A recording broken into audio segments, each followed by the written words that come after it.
So from protest to the pavement to possible the podium. Will it happen for Vinesh Fogart? It's been a good day for India at the Olympics. We have Neeraj Chopra who's standing on the cusp of history, viewers. Would he once again go for gold? He stormed into the finals. On the other hand, you had Vinesh Fogart, who many would say will go down in the annals of wrestling Olympic history, of pulling a win nobody thought she would. I want to cut across directly right now to Paris, and joining me from there is my colleague, a very lucky colleague at that, Nikhil Naz, tracking the Olympics in Paris. Nikhil, I want you to put this in perspective. Are we making too much about a small win in the pre-quarterfinals, or is it as big as we think it really is, where Vinesh Fogart comes and decimates, or rather wins, and stuns her Japanese counterpart, who's seeded number one? Well, Preeti, let me put it this way. It's even bigger than we are thinking. I have no qualms in saying that this is probably the biggest upset at Paris Olympics 2024. And I'm not just talking about the Indian contingent. This has to be the biggest upset so far at the Olympics, even bigger than Simone Biles, who you know is a gymnastics legend. I was there at her two finals last evening. She failed to win a medal in one and she finished second in the other, which is again a bit surprising. But I'd put this win that Vinesh has got against Susaaki of Japan even higher than that. That is because, if in India, if I was to ask anyone before the Olympics was to start, and I'm just trying to put this win into perspective, before the Olympics, if I asked you to pick one athlete who can guarantee India a medal, majority of Indians would have picked a Neeraj Chopra to win a medal. Multiply that by 5 times, and that's exactly what Japan was expecting out of Susaaki. Just to let you know that before this, since the age of 8 that she has been wrestling, she's never lost a game. Internationally, she's never lost a bout. She's never lost a bout internationally. The only bout that she lost was to a compatriot. That too was within Japan. She lost that. But whenever she's represented Japan, competed at the international level, throughout her career, she's not lost a single bout. She won the gold medal last time at Tokyo without conceding a single point. She won every game with the opponent score was a big 0. She was the flag bearer of her country. So that tells you Japan, a country that produces multiple medal winners, she was outstanding. She was number one. And the reason a lot of people would be wondering why is it that a Vinesh had to face a number one seed right at the start, that's because Vinesh came here unseeded. And unseeded is a rank outsider. Why was she unseeded? It's not because she's not a good wrestler, but because she's competing in a category that's not her natural category. She always participates in the 53 kilogram category. She is tempted to go to 57. She's competing in the 50 kilogram category. She's actually come down so many kilos, also forced by those protests that were happening. And there's a big backstory behind it, where they had someone like an Antim that they were portraying. She will participate in 53. They weren't keen on someone like a Vinesh participating. So she said, okay, no problem. I'll lose my natural weight. And to lose that natural weight, Preeti, you have to put in days, forget about eating, you have to go days without water. That's exactly what they're supposed to do to come down from their natural weight. She's done all that. She's taken the big challenge. She took a big gamble, and she's caused the biggest upset of the Paris Games so far. From here on, she is the odds-on favorite to not only win a medal, but to win a gold medal. She's up against a Cuban wrestler in the semi-final, not as high profile as the one that she faced at the start. The Cuban wrestler hasn't won too many medals internationally. She's a Pan-Asian champion, but Pan-Asia does not give you that tough competition. So she hasn't won at the World Championship, which Vinesh has. So in terms of pedigree, Vinesh far ahead of her semi-final contestant. So you should be looking at her competing for the gold medal unless something drastic was to happen. I'm going to come, Nikhil, stay on with me. So with what Nikhil pretty much elucidated, this was nothing small. This was Vinesh Fogart now, who's written herself in the annals of wrestling history as a giant killer. Nikhil, stay with me. I just want to bring in Bajrang Punia into this conversation. And Bajrang won a medal in Tokyo Olympics, a bronze at that. Bajrang, पिछले 1 साल में जो भी हुआ है उसके बारे में बाद में बात करेंगे, पर जो आखिरी 10 सेकंड जब आपने एक रेसलर के तौर पर विनेश फोगाट को देखा, क्योंकि जो आपका जो मेडल था वो भी तकरीबन आखिरी 20 सेकंड में ही आया था पिछली बार, आपको क्या लगा? देखिए, सबसे पहले तो जितने भी दर्शक देख रहे हैं उन सभी को नमस्कार। और एक खिलाड़ी के जीवन में ओलंपिक मेडल सबका सपना होता है, और विनेश ने देश को हर टूर्नामेंट में मेडल दिया, सिर्फ एक ओलंपिक बचा था। और आज उम्मीद है कि विनेश आज सेमीफाइनल जीत के फाइनल में प्रवेश करेगी और देश के लिए गोल्ड जीतेगी, क्योंकि रेसलिंग में अभी तक सिल्वर भी आया, ब्रॉन्ज भी आया, लेकिन गोल्ड नहीं आया है। तो उम्मीद है कि विनेश गोल्ड का सुखा पूरा करेगी देश के लिए।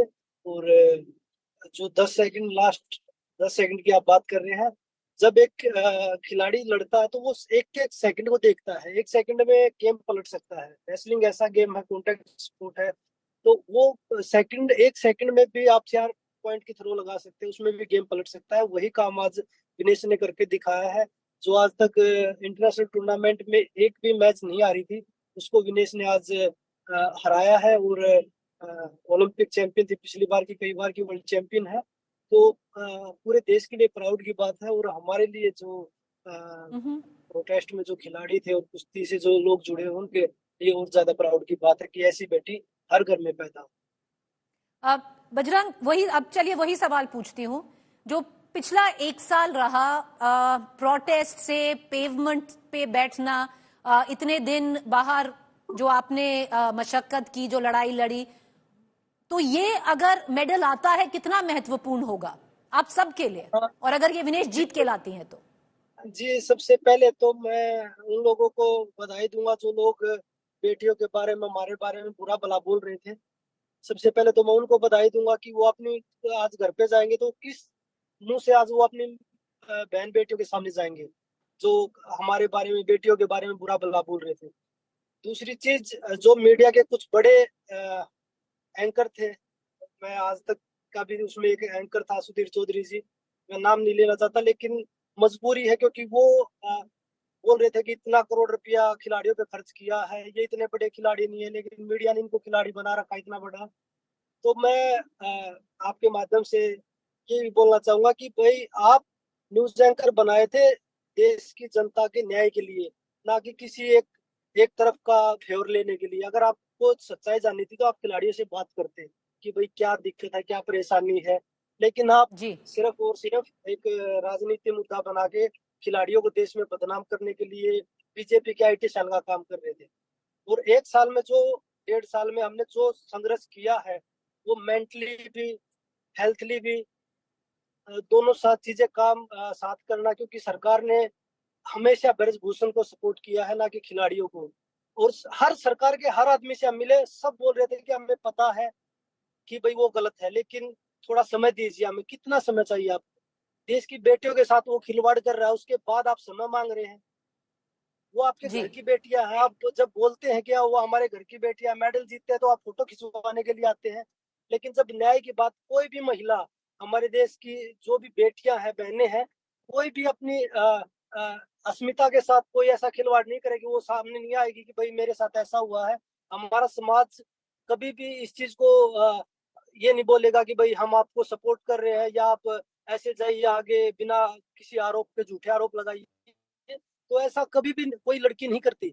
लेकिन सरकार ने उन बेटियों के साथ, ब्रजभूषण के साथ मिलके जो उनके साथ बुरा भला बर्ताव किया, वो पूरे देश ने देखा। और पूरा देश आज विनेश के लिए प्रे कर रहा कि विनेश का मेडल जाना चाहिए। फिर देखते हैं कि भाई कौन फोटो खिंचवाता है, कौन फोन पे बधाई देता है, कौन वो समय दोबारा से बोलेंगे कि भाई आप हमारे घर की बेटी हैं, आप हमारे जी देश की बेटी हैं। जब प्रोटेस्ट के टाइम पे बोला गया था कि भाई आप विपक्ष के बिठाए हुए, आप जाट नॉन जाट है, आप देशद्रोही, हमारे ऊपर ही केस लगाए गए थे। जी जी जी हमारे ऊपर ही केस नहीं, लगाए एक गए चीज थे, आप तो सही कह बड़े रहे हैं दुर्भाग्य बजरंग की जी, बात। ये आत्मचिंतन का वक्त होगा बहुतों के लिए, जिन्होंने बहुत कुछ बोला था उस वक्त। अंग्रेजी में कहेंगे it's a sobering moment for a lot of people. पर देखते हैं मेडल लाती है नहीं लाती है। पर एक बात तो तय है बजरंग जी, आज जो विनेश ने कर दिखाया है, जर्सी के पीछे तो इंडिया ही था और इंडिया उनके पीछे खड़ा है। देखते हैं मेडल लेके आती हैं कि नहीं, पर उन्होंने दिल तो जरूर जीत लिया है। बहुत शुक्रिया जी बिल्कुल, बजरंग जी, बिल्कुल। बहुत शुक्रिया कि आप हमसे जुड़े। I want to quickly cut across. I also have Mahavir Fogart, Vinesh's uncle, who's also joining us. But I want to go back to Nikhil Naz, for a quick comment. Nikhil, we're going to also talk about Neeraj Chopra and him going into the semi-finals, storming into the semi-finals. But just a quick note on, were you there at the bout of Vinesh Fogart? Because when the lots came out yesterday, everybody thought this was a done deal. Well, I'll tell you, I'll be very honest, Preeti. In fact, that's something that I wanted to talk about. I had to make a call between going for Neeraj's qualification or coming for Vinesh Fogart's first round bout. And I'll put hand to my heart and say that I decided to go for qualification. Even though that was Neeraj's qualification, we knew that his final is later. I should have ideally come to the wrestling bout. But I'll tell you what, when I looked at the draw, I said, I do not see, because this woman's never lost at an international level, the Japanese wrestler she was up against. So I thought Vinesh can pick up a medal, but I thought it'll be tough for her to win the first bout. But her opponent is going to reach the final, which will allow her to be part of the repechage, which will allow her to fight for the bronze medal. But honest to God, I never thought that Vinesh would win this bout and play and probably be heading for a gold medal match. So I chose the qualification of Neeraj over Vinesh Fogart, and I think that's one of the biggest regrets I'm going to have. Luckily, I made it for the next match, which he played against the Cuban wrestler, and I'm here at the wrestling. Today there is going to be hockey as well, a big semi-final, but I've decided to stay put, watch Vinesh in the semi-final, even though I may have to miss hockey for that. For someone who's so superstitious, Nikhil, I'll just say keep away from it. Watch the hockey. Do not go and watch Vinesh. So, I'm going to, cut. Yeah, just keep away, because you were not there when she won this magical bout. I don't want you there now to watch her in the semi-finals. But Nikhil is going to be there. We're also joined right now by Mahavir Fogart. Mahavir ji, सबसे पहले बधाई हो. विनेश फोगाट ने, अगर चलिए हरियाणा में ही कहते हैं, लठ तो नीरज चोपड़ा ने गाड़ा है, पर विनेश फोगाट ने भी आज गाड़ दिया. देखिए, जो सेमीफाइनल जो मैच है उसका जो 10:13 पर है, तो मुझे पूरी आस उम्मीद अब की बार जो सपने थे मेरे कई साल से, गीता हुई, बबीता हुई, विनेश हुई, इनसे जो ऋतु थी, संगीता थी, तो मुझे पूरी आस उम्मीद अब की बार जो मेरे सपने थे, जब 2000 में लम्हा लगा था, तो उसी टाइम से मेरे सपने थे, वो अब की बार जो साकार होते नजर आए. अब की बार गोल्ड मेडल लेके आ गई, और जो सारे देश को 2016 में बीच में काफी उम्मीदें थी जो विनेश से, अब की बार वो देश को निराश नहीं करेगी और वो गोल्ड मेडल लेके आएगी.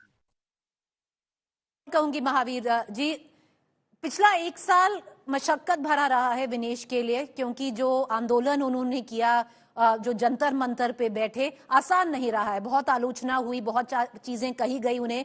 क्या इससे उनका जो कहते हैं अंग्रेजी में रिजॉल्व, उनकी जो मन की शक्ति है, आत्म शक्ति, वो क्या ज्यादा उभर कर आई?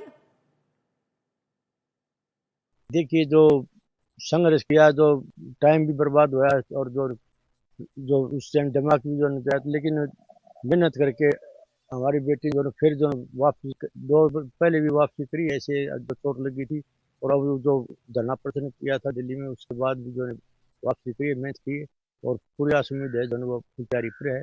और मैं तो जो शुरू से कह रहा था, जो वजन इसने काफी घटाया है, तो मैंने कह रहा था डाइट हिसाब से डाइट लेकर के भूखा मर के वजन नहीं घटाना है, अपनी मेहनत से वजन घटाना. उसने वैसे ही किया. बहुत शुक्रिया महावीर जी, आपके हमसे जुड़े